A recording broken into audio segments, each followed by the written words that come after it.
അപ്പോൾ ഇന്ന് കഷ്ടപ്പെട്ട് രാവിലെ ഉറക്കം എണീറ്റ് പോകുന്നത് നേരെ കോയമ്പത്തൂരിലോട്ടാണ് ഗൈസ്. അങ്ങനെ റെഡിയായി നേരെ കൊല്ലം റെയിൽവേ സ്റ്റേഷനിലോട്ടാണ് പോയത്. നമ്മളുടെ ട്രെയിൻ രാവിലെ 7:45 പയ്യെ നേരം വെളുത്ത് വരുന്നതേ ഉള്ളൂ. അങ്ങനെ അവിടെ പോയിരുന്ന് കുറച്ച് നേരം പോസ്റ്റായി. ട്രെയിൻ ഒരു അരമണിക്കൂർ ഡിലേ ആയിരുന്നു. ബ്രേക്ക്ഫാസ്റ്റ് ഒന്നും കഴിച്ചില്ല. അതുകൊണ്ട് തന്നെ ഒരു യൂണിബിക്കിൻ്റെ ചോക്ലേറ്റ് കുക്കിയും കഴിച്ചിട്ട് നേരെ ട്രെയിനിൽ കയറി കഴിഞ്ഞപ്പോഴത്തേക്കും ദേവി കൊണ്ടുവന്ന് വട. ചമ്മന്തി ഒഴിക്കാതെ ഞാൻ ഒരു സെറ്റ് വാങ്ങി. പക്ഷേ അമ്മ വാങ്ങിച്ച ചമ്മന്തിയും കൂടെ ഇട്ട് ഞാൻ കഴിച്ചപ്പോൾ ഭയങ്കര ടേസ്റ്റ് തോന്നി. അങ്ങനെ അത് ഞാൻ കഴിച്ചു.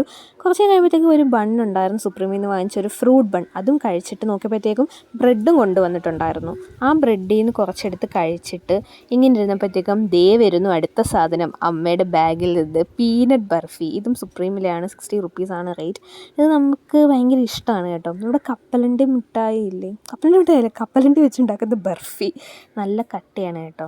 അതുപോലെ തന്നെ നല്ല ടേസ്റ്റിയുമാണ്. അങ്ങനെ കാത്തിരുന്നതാ എൻ്റെ ഫേവറേറ്റ് സ്ഥലത്ത്. എനിക്ക് ഭയങ്കര ഇഷ്ടമാണ് കേട്ടോ ട്രെയിനിൽ കൂടെ പോകുമ്പോൾ പാലക്കാട് കാണാൻ. നമ്മുടെ കൊല്ലത്ത് ഇത്രയും വലിയ മൗണ്ടെയ്ൻസ് ഒന്നും ഇല്ലാത്തത് കൊണ്ട് തന്നെ എനിക്കത് കാണുമ്പോൾ ഭയങ്കര ഒരു അത്ഭുതമായിരുന്നു.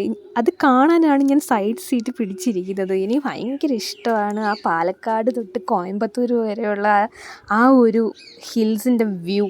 അത് സൂപ്പറാണ്. അങ്ങനെ ഇരുന്നപ്പോഴത്തേക്കും പിന്നെയും വിശന്നു. എൻ്റെ കയ്യിലൊരു യൂണിബിക്കിൻ്റെ ഓറഞ്ച് ഫ്ലേവർ ഉണ്ടായിരുന്നു. അതും കഴിച്ചിട്ടിരുന്നപ്പോഴത്തേക്ക് കോയമ്പത്തൂരെത്തി. അങ്ങനെ നമ്മൾ ഇറങ്ങാൻ പോവുകയാണ്. നമ്മുടെ സ്റ്റേഷനെത്തി ഗൈസ്. ഇത്തവണ കോയമ്പത്തൂരിലേക്ക് പോകുന്നത് ഞാൻ ഒറ്റയ്ക്കല്ല. എൻ്റെ ആൻറ്റിയും ആൻറ്റിയുടെ മോനും എൻ്റെ അമ്മയും എല്ലാവരും ഉണ്ടായിരുന്നു. അങ്ങനെ ഞങ്ങൾ അവിടെ നിന്ന് ഇറങ്ങി ഒരു ബസ്സും പിടിച്ച് നേരെ നമ്മുടെ സ്റ്റോപ്പിലിറങ്ങി. അവിടെ ഇറങ്ങിയപ്പോഴത്തേക്കും എല്ലാവർക്കും വെള്ളമോ കോഫി എന്തെങ്കിലും കുടിക്കണം. അങ്ങനെ ഞാനൊരു ലൈം ജ്യൂസ് ഓർഡർ ചെയ്തു. പക്ഷേ അതെനിക്ക് അത്ര ഗുമ്മായിട്ട് തോന്നിയില്ല. അങ്ങനെ അതും കുടിച്ചിട്ട് നേരെ കോവൈ കറീസ് എന്ന് പറയുന്ന ഒരു കടയുണ്ട്. നമുക്ക് ഫുഡ് വാങ്ങിക്കണമായിരുന്നു. ഇനി നേരെ പോയി ടയേർഡായിട്ടിരിക്കുന്ന ഞങ്ങൾക്കൊന്നും വെക്കാൻ വയ്യായിരുന്നു. അങ്ങനെ 2 ഫ്രൈഡ് റൈസ് വാങ്ങിച്ചിട്ട് പോയി.